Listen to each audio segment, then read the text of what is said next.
አሳዛኝ ዜና አንጋፋው ድምጻዊ ራሔል ዮሐንስ ከዚህ ዓለም በሞት ተለየች። በኢትዮጵያ የሙዚቃ ታሪክ ውስጥ በተለይም በዘመናዊ ሽሬ ቆየት ያሉና ባህላዊ ስራዎች የብዙዎችን ልብ የማረከችው አንጋፋው ድምጻዊና የዜማ ደራሲ ራሔል ዮሐንስ ከዚህ ዓለም በሞት መለየቷ ተሰምቷል።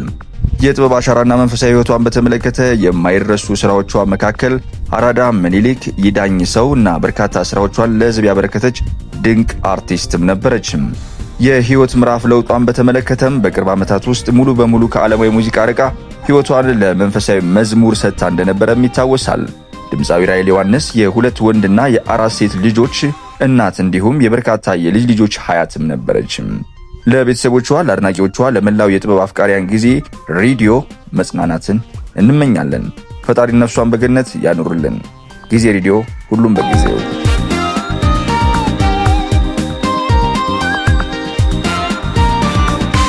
የህይወት ጥራትና ዜጎችን ክብር ከፍ ያደረገ ያለው ራዕይ እንደቀጠለ ነው። በኢትዮጵያ ከተሞች አካባቢ የተጀመሩት አመርቂ የኮሪደር ልማት ስራዎች አሁን ላይ መልክና ቅርጻቸውን አስፍተው ወደ ገጠር መንደሮች በስፋት እየተሸጋገሩ ይገኛሉ። የገጠሩ ማህበረሰብ ተጠቃሚ ለማድረግ በጠቅላይ ሚኒስትር አብይ አህመድ መሪነት የተጀመረው ይህ ልማት ወደ ገጠር መንደሮች በስፋት ዘልቋል።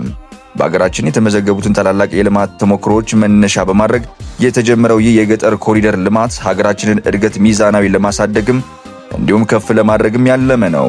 ይህ አዲስ ንቅናቄ ከተማን ብቻ ሳይሆን የገጠሩን ማህበረሰብ ያማከለ ዘመናዊ የኑሮ ለመፍጠር የታለመ ታላቅ ሀገራዊ ራዕይ ነው። ፕሮጀክቱ እያንዳንዱን ዜጋ ማዕከል ያደረገው ሰው ተኮር ልማት ማሳያ መሆኑንም በአብነት የተገነቡ የገጠር መንደሮች አረጋግጠዋል። በዚህም ንጹህ የመጠጥ ውሃን፣ መብራትና ጤናንና ትምህርትን ወደ አርሶ አደሩ ደጃፍ በማምጣት የህይወት ጥራትና ዜጎችን ክብር ከፍ ያደርጋል። ይህ ፕሮጀክት በመንግስት በጀት ብቻ የሚከናወን ሳይሆን ባለፉት ዓመታት በትጋት ሲገነባ የቆየውን የበጎ ፍቃድ ባህልና ህዝብ አጋርነት ፍሬ ነው። ወጣቶች፣ ባለሀብቶችና ባለሙያዎች ጉልበታቸውንና እውቀታቸውን በበጎ ፍቃደኝነት በማስተባበር የገጠር መንደሮች ገጽታ በከፍተኛ ፍጥነት እየቀየሩ ይገኛሉ። የልማቱ አረንጓዴ አሻራ ከሌማት ትሩፋትና ከግብርና ጋር ቀጥተኛ ቁርጠኝነትም አለው።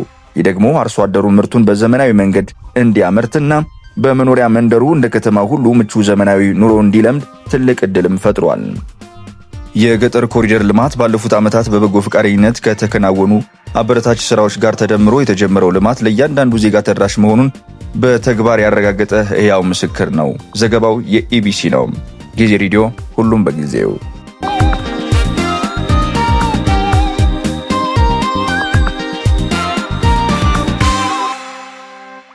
ሚስ ወርልድ ኢትዮጵያ ሩት ይርጋለም በጎንደር የባህልና ታሪክ ጉብኝት።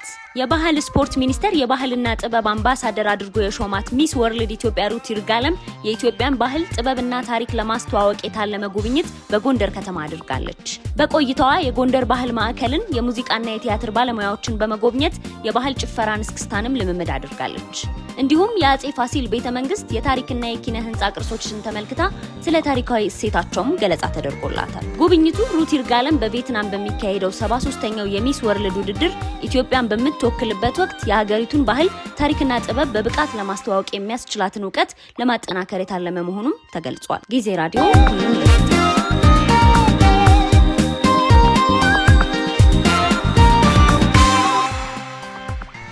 መርጌታንን ገንዘብ እናስመልሳለን በማለት ከ800 ሺህ ብር በላይ ያጭበረበሩ ወንድማማቾች በቁጥጥር ስር ዋሉ። በምስራቅ ጎጃም ዞን አስተዳደር በሉማሜ ከተማ ነዋሪ የሆኑት ስመኛ አባትንና ያዛቸው አባትን የተባሉ ወንድማማቾች በአርባ ምንጭ ከተማ በቡና ንግድ ሥራ ከተሰማራ ግለሰብ ላይ ከፍተኛ የገንዘብ አጭበርብረው መውሰዳቸውን የሉማሜ ከተማ አስተዳደር ፖሊስ ጽሕፈት ቤት አስታውቋል። የከተማ አስተዳደሩ ፖሊስ ጽሕፈት ቤት አዛዥ ኢንስፔክተር በድሉ መልሰው እንደገለጹት አካሉ መለስ የተባለ ተበዳይ ቡና ያስረከበው ደንበኛ ብሩን ሊመልስለት ባለመቻሉ ተጠርጣሪዎቹን የሐሰት ሰነድ በማዘጋጀት መርጌታንን ያልተመለሰልን ገንዘብ እናስመልሳለን በማለት አታለው መውሰዳቸው ተናግሯል። ፖሊስ በተጠርጣሪዎች ላይ ክትትል በማድረግ በቁጥጥር ስር ውሎ የተጭበረበረውን ገንዘብ በከተማ አስተዳደሩ ገንዘብና ኢኮኖሚ ልማት ጽሕፈት ቤት በጊዜያዊነት ኤግዚቢት ሆኖ እንዲቆይ በማድረግ አጭበርባሪ ግለሰቦች ተገቢውን ቅጣት እንዲያገኙ በትኩረት እየሰራ መሆኑን ፖሊስ አዛዡ ተናግሯል። ጊዜ ሬዲዮ ሁሉም በጊዜው።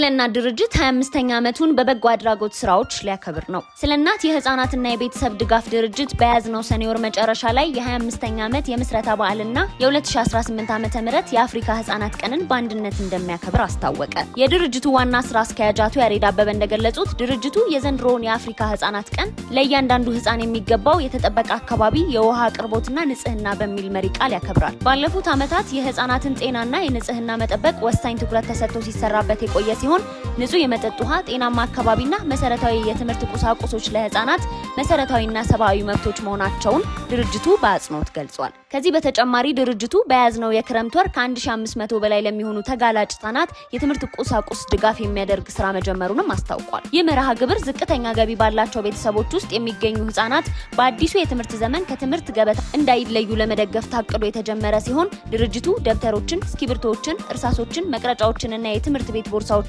በማሟላት ድጋፍ ያደርጋል። ህብረተሰቡ፣ ባለሀብቶችና ሌሎች የበጎ አድራጎት ድርጅቶች ይህንን የትምህርት ቁሳቁስ ድጋፍ ስራ በገንዘብ ወይም በቁሳቁስ እንዲያግዙም ጥሪ አቅርቧል። ለ25ኛ ዓመት ክብረ በዓል አጋጣሚውን በመጠቀም ድርጅቱ አዲስ የህፃናት ህንፃ ግንባታ ለመጀመር መዘጋጀቱን መግለጫው ጠቁሟል። ድርጅቱ የሚያከናውናቸው ስራዎች እንደ አቶ ያሬድ አበበ ማብራሪያ የህፃናትን ተጠቃሚነት ለማሳደግና የቤተሰብን አቅም ለመገንባት ያለመ ነውም ተብሏል። ጊዜ ሬዲዮ፣ ሁሉን በጊዜው።